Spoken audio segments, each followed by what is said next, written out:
Auspicious greetings to all my friends. Welcome to the Sunday check-in session, the half hour of Dharma, reflection, and community connections. I'm Xiaomeng from Beijing. I have been a member of this community since 2021. If you are a new member, please accept our wholehearted welcome. If you have any questions about our practices and topics, we're all here to help. If you are a regular, well, welcome back. It is customary in Australia to begin any meetings by acknowledging the traditional owners of our land. So in the spirit of reconciliation, I'd like to acknowledge the traditional custodians of the land on which we work, study, and reside, the Wodi people of the Darwo Nation, and pay my respects to the elders past, present, and emerging. I also pay my respects to the traditional custodians of the various lands on which you all are. Check-in sessions have been developed by the community of practice team and the entire community. These sessions aim to develop a reflective practice in response to changes. Guided by humanistic Buddhism, we'd like to cultivate our practices and build memorable friendships.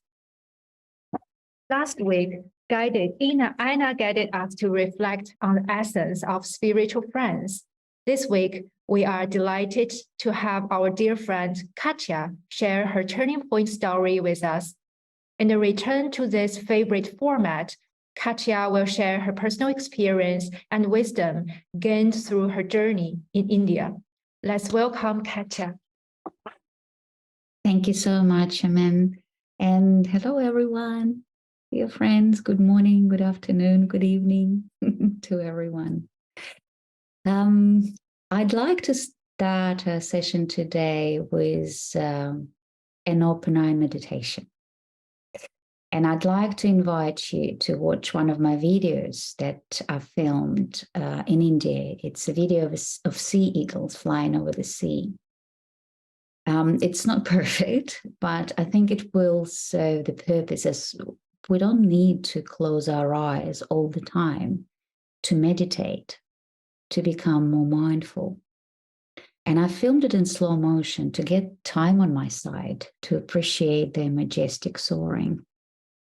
And when watching, I'd invite you to relax your gaze and your body as you simply allow the eagles to appear and disappear in the sky. Thank you, Shaman. You can start it.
It keeps going.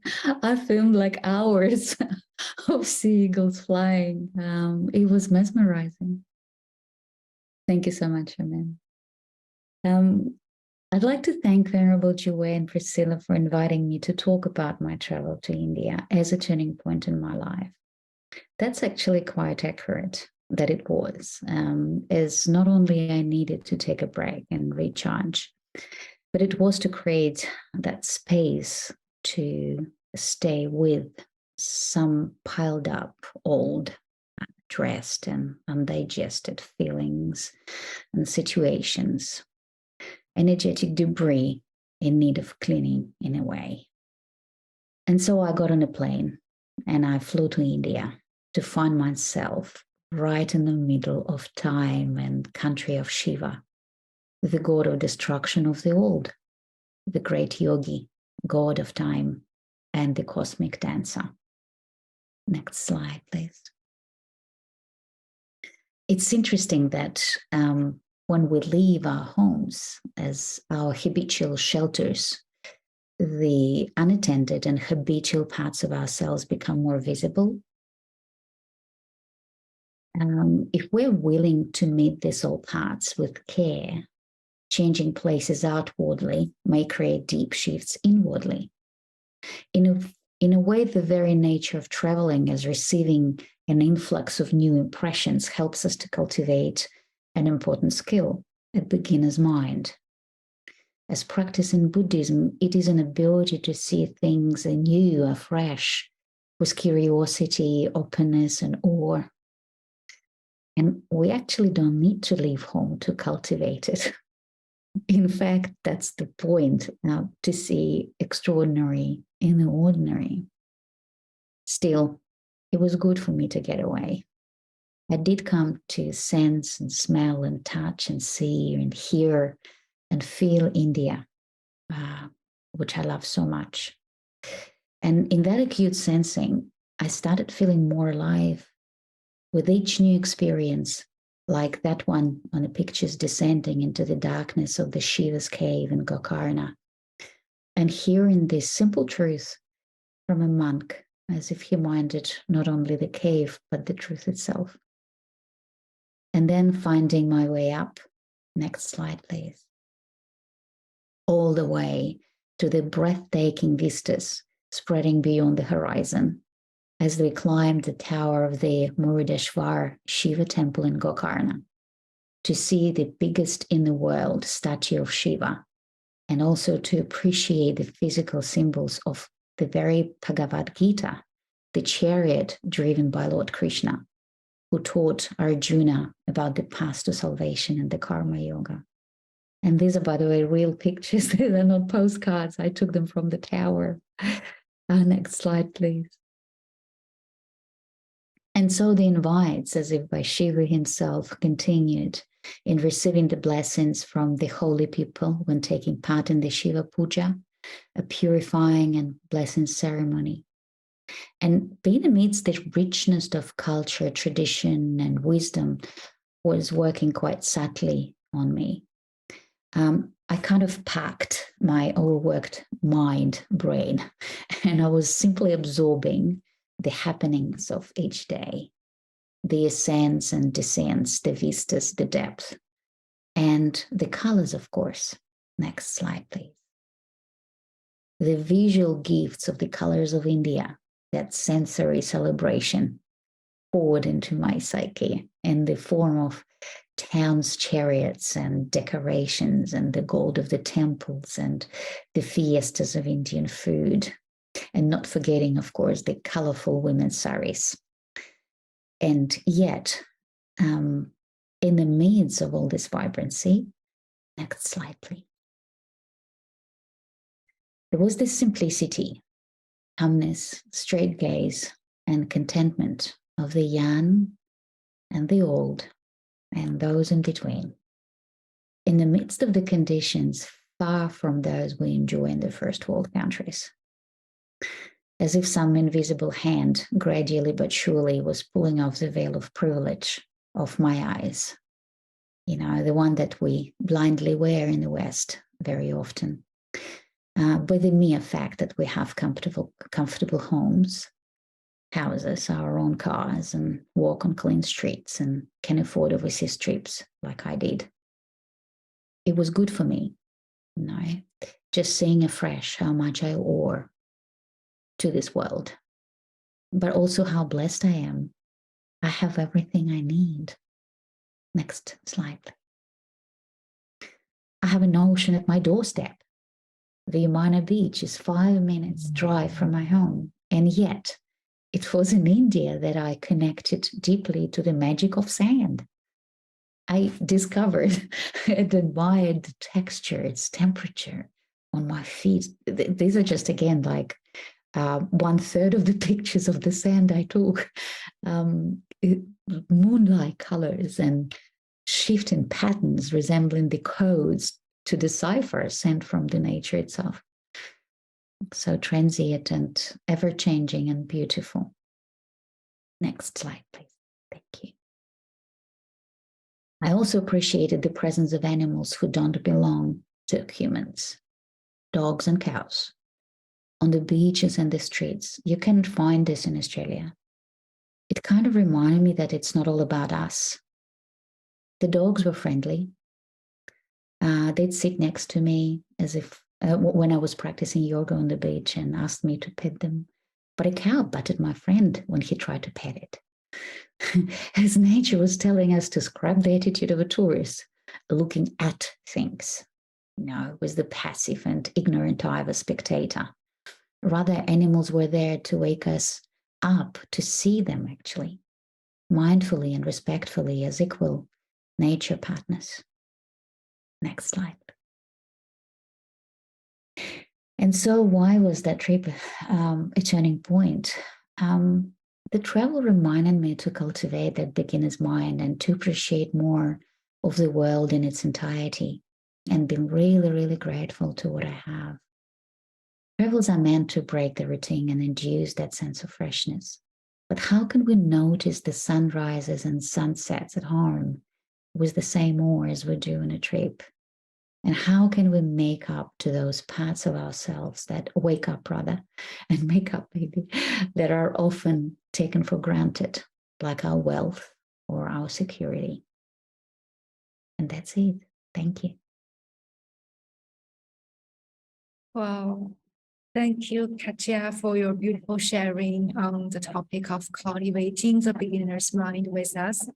And now we are invited to contemplate the following questions. How do you cultivate the beginner's mind? And how do you wake up to what you take for granted or fail to see? Now we will be placed in groups of 3 to 4 to share and discuss. In the discussion, we recommend you spend some time getting to know each other and then discuss the topics. There will be some Zoom notifications to guide you, but feel free to let the flow of your discussions guide you. Our sessions are guided by Metta, which is unconditional love and kindness for all sentient beings. So let's use this breakout session to express and receive loving kindness to and from one another, and take time to pause, share, and listen. We'll also ask you to share some of your findings with the larger group at the end of the breakout room discussion. So now let's go to our breakout rooms for rich and nourishing discussions. See you all back in 15 minutes. Wonderful. I hope you had beautiful discussions, nourishing ones in your groups. And if you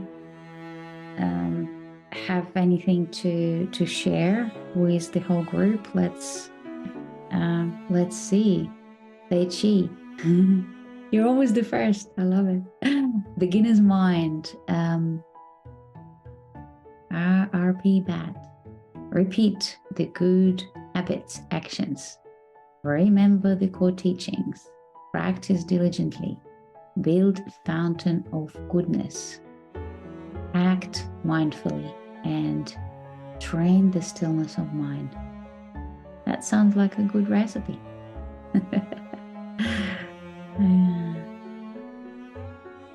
Cecile, developing the beginner's mind is the whole point of mindfulness practice.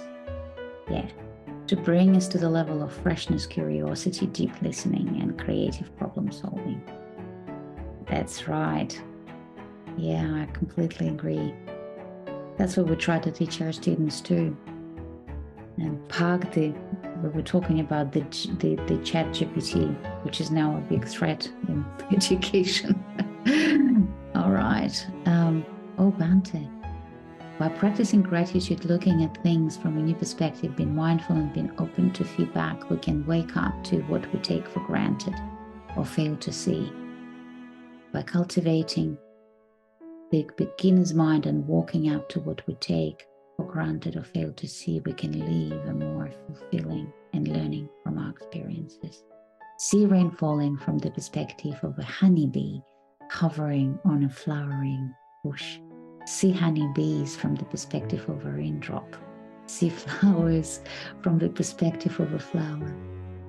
Oh, the silences in between the rain patter, the ocean and droplet, the surface of the ocean in the beginning of the sky. Oh, thank you so much. It's beautiful. Thank you, and keep writing. I think we need to finish for today the formal part, and we might come back to the chat and continue our discussion. Thank you. Okay, thank you, Katya. We really hope the check-in session was helpful to you, and we hope you experienced the unconditional love and compassion of this community. But for anyone who might be experiencing a greater need than what today could meet, please don't hesitate to get in touch with us.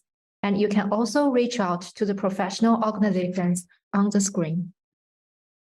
So next Sunday, Xiaomeng will share her turning point story and discuss the topic of fulfillment. So please come and join us. And we warmly invite you to our freely offered NTI's Virtual Open Day on Thursday, 18th of May, to learn about NTI's unique contemplative approach to learning that inspires individuals, communities, and organizations. I will send the registration link into our chat box later. Last but not least, we are calling for the turning point stories for the second half of the year.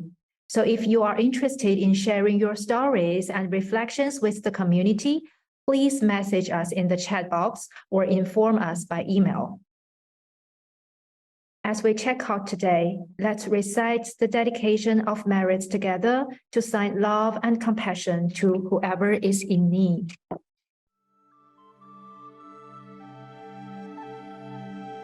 Let us now dedicate the goodness of what you have done to all living beings.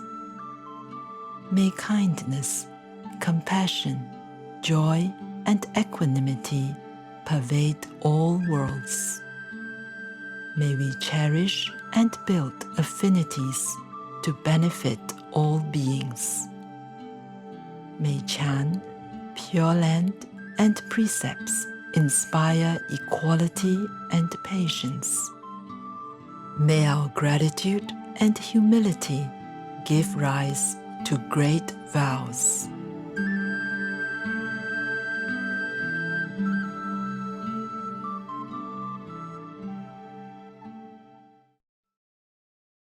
Thank you, Katya, for your time and generous sharing with us today. And thank you, Joy, for being our IT master behind the scenes. And thank you, everyone, for joining us.